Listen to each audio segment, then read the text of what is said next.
банкінің реттегі ұшырасуымыз.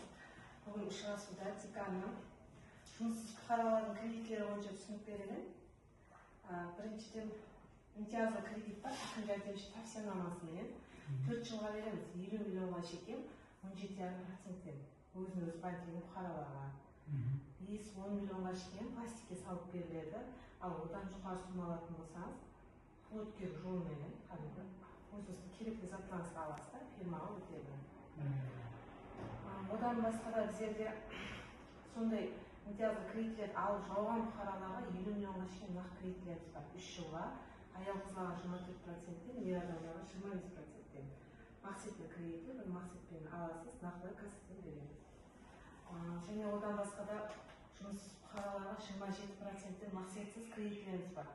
30 миллионға шейін. Кепілдікпен беріледі, бір fuqaroға кепілдік қылып алсаңыз болады. Олар мақсатсызда не затқа жұмсайсыз сұрауы. Жұмыссыздарға да бар, олар 50 миллионға шейін беріледі. 27%-тен. Кейін одан да үлкен кредитлеріміз бар, үлкен проекттер бастайтын болсаңыз, аял қызларға бар. Хамрақ деген кредитіміз бар, 7 жылға 20%-тен. Ятысты ашып, біздерден есапбетін ашып, жұмыс бастайтын болсаңыз, соған кредит береміз. Жастарға кредитлеріміз бар. Олар 18%-тен